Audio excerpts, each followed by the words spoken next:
चिट्ठी आई है चिट्ठी आई है, चिट्ठी आई है चिट्ठी आई है। 4-5 दिन पूर्व अपने अखिल भारतीय संयोजक सुंदरम जी ने मुझे फ़ोन पर कहा, सतीश जी, हम तमिलनाडु में एक अर्थ एवं रोजगार सृजक सम्मान कार्यक्रम करने वाले हैं, जिसमें केपी रामास्वामी को भी सम्मानित करेंगे। मैंने पूछा, क्या है उनकी विशेषता जो आप इतने उत्सुक दिख रहे हैं?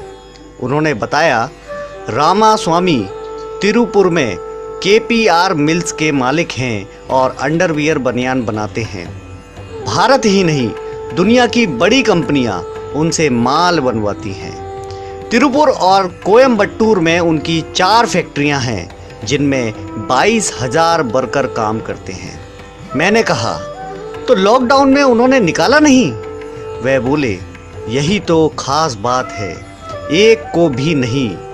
मैंने आश्चर्य से पूछा, तो क्या किया उन्होंने?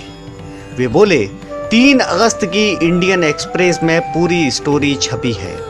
रामास्वामी ने 17,500 जो माइग्रेट लेबर थी, 4500 लोकल निकट के अपने घर पर रहे, उसको अपनी फैक्ट्री के ही हॉस्टलों में ठहराने को कह दिया और कहा कि जब तक भी लॉकडाउन चलेगा तुम लोग चिंता मत करो, तुम्हारा सारा खाना पीना ठहरना, यहाँ तक कि मोबाइल की चार्जिंग भी मेरी तरफ से फ्री।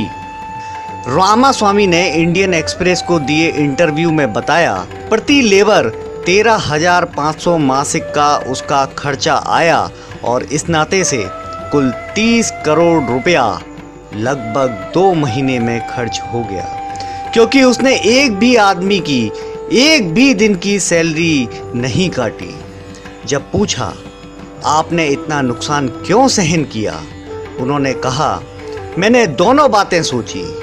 एक तो यह मेरी नैतिक जिम्मेदारी थी कि मैं इनको बेरोजगार ना करूं, आखिर मुझे इतना बड़ा बनाने में इन्हीं लोगों का ही तो हाथ है। फिर मुझे यह भी था कि लॉकडाउन के बाद मुझे भी स्किल्ड लेबर नहीं मिलेगी। जो भी हो, मैंने कर्तव्य निभाया और फिर देश के प्रधानमंत्री ने अपील भी तो की थी कि किसी को नौकरी से ना निकालो।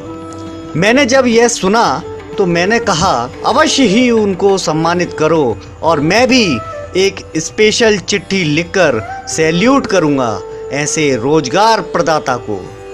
इस कंपनी का वार्षिक टर्नओवर 3,250 करोड़ का है, लेकिन बड़ी बात है, केपी रामास्वामी जी ने लेबर के बारे में उच्च स्तरीय मानवीय दृष्टिकोण अपनाया। भारत ऐसे ही लोगों के सहारे चल रहा है, किन्हीं सरकारों के भरोसे नहीं।